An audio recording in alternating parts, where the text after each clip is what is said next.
course, our lives have been upended these past few months. A worldwide pandemic will do that. And nowhere is it more apparent than in the workplace. Slowly, though, workers are starting to return. But for those going back, things will not be business as usual. On the front page centerpiece this week, offices reassembled. Business owners are learning that working from home is doable and that employees can be just as productive at their kitchen table as they are at their work desk. Technology makes that pretty easy, but what is missing are random interactions that spark ideas. Patrick Donnelly, owner of BHDP Architecture, touched on that.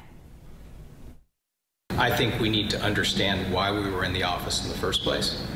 And we want to give, as employers, people an opportunity to work and a reason to come back to the workplace. So think about how you can make that an experience that captures the things that people might be missing from not being together. Well, old habits will have to be replaced by new ones, as the immediate future is a workplace that supports wellness. Courier reporter Tom Demaropoulos talked to experts in some of the city's major white-collar industries about the logistics of bringing workers back. And he joins us now via Skype with what he learned. Tom, it's always great to see you, and this topic is very timely. You too, Kyla. Thanks for having me. Absolutely. Well, there could be a hitch in the work plan, of course, as folks get ready to go back to work. But you heard there that places are, of course, preparing for that. Employees probably having a little more difficulty preparing for that, of course, as we get ready to go back to school and send the kids back too. So what are some of the biggest obstacles that employers are trying to prepare for as folks get ready to go back to work? Yeah, so one of the biggest obstacles is getting their people ready to go back to work.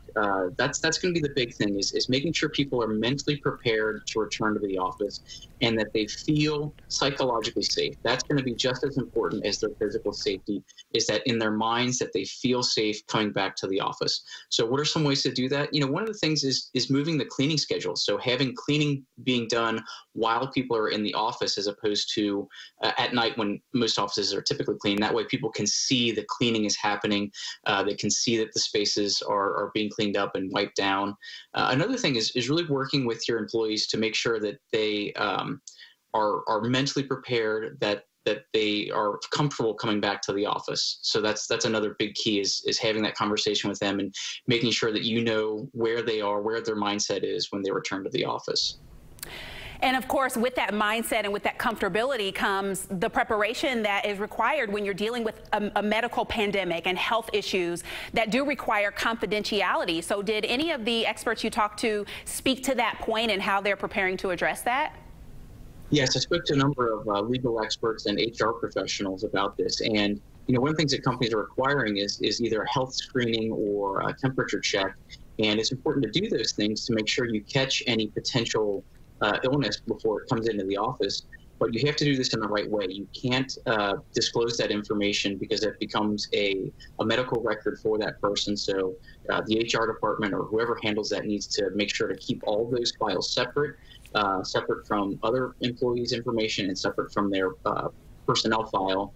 But it's important to have that because that gives you a way of tracking to make sure if something were to happen, you can go back to it and do some contact tracing and let other employees know that they may have been near someone who tested positive. And you just mentioned that communication piece. It's, of course, already a vital component of a workplace, but it'll be much more important once we enter this new normal. So are there any other specific tactics, I guess, that employers are looking to put in place as far as improving communication methods for those employees who will be back in the office and those who will still be maybe working remotely? Sure. Kyla, one of the things that was really important that I learned in reporting out this story was that employers need to make sure that employees not only see this information, but they interact with it and they understand it and they agree to it and they kind of send approval that they get it. So, you know, some experts said they should, you know, watch a video and then kind of sign off on the fact that they've seen all of this information, or that they should go through some sort of web-based training to make sure that they're really hitting this point home. The other point, Carla, that's really important is that communication needs to be a two-way street. So there needs to be a feedback loop.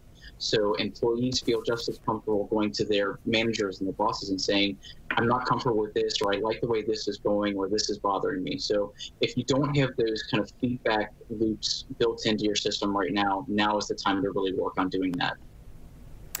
Tom Demaropoulos, I think we're all looking forward to seeing how this new workplace environment will work out. Thank you so much for your work on this story. We look forward to reading more. Great, Kyla. Thank you. Thank you.